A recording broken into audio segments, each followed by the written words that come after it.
कहानी शिक्षा देने वाली एक। राजा नाम का एक लड़का बहुत दिन से सरकारी नौकरी की तैयारी कर रहा था।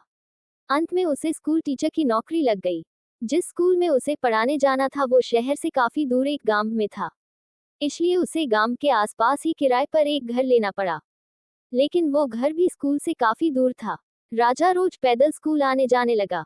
कुछ महीने बाद जब उसके पास अच्छे खासे पैसे जमा हो गए तो उसने उस पैसे से एक बाइक खरीद ली ताकि और उसे पैदल स्कूल न जाना पड़े। राजा जब भी स्कूल जाता और रास्ते में कोई उसे पैदल दिख जाता तो वो उसे अपने बाइक पर लिफ्ट दे देता। स्कूल से वापस आते समय भी राजा वही करता।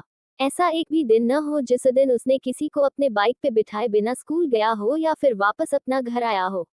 उससे जितना हो सकता वो सबकी मदद करने की कोशिश करता। एक दिन जब राजा स्कूल से घर जा रहा था तो उसे एक आदमी रास्ते पर अकेले पैदल चलता दिखा। उसने रोज की तरह उस आदमी के पास जाकर बोला कि आप मेरे बाइक पर बैठ जाइए, मैं इसी रास्ते से जा रहा हूँ, आपको आगे छोड़ दूंगा। वो आदमी खुशी खुशी बैठ गया। कुछ दूर चलते ही राजा को महसूस हुआ कि उसकी पीठ पर नोखिला कुछ चुभ रहा है। अचानक वो आदमी राजा से कहने लगा, गाड़ी साइड में लगाओ और पैदल घर चले जाओ। उस आदमी के पास एक बड़ा सा चाकू था। राजा डर गया और गाड़ी रास्ते के साइड में लगा दिया। फिर वो आदमी बाइक लेकर चला गया और राजा भी अपने किस्मत को कोसते कोसते घर जाकर सो गया। राजा बहुत दुखी था और भगवान से बार बार ये कह रहा था कि मैंने तो सबकी मदद करना चाहा है, फिर मेरे साथ ऐसा क्यों हुआ। अगले दिन जब वो सोकर उठा तो उसने देखा कि उसकी बाइक घर के बाहर खड़ी है और उस पे एक चिट्ठी भी रखी है। जब उसने चिट्ठी को खोल के पढ़ना शुरू किया तो उसमें लिखा था, मास्टर जी मुझे माफ कर देना, मुझे पता नहीं था आपकी बाइक आसपास की गांव में इतनी पॉपुलर है।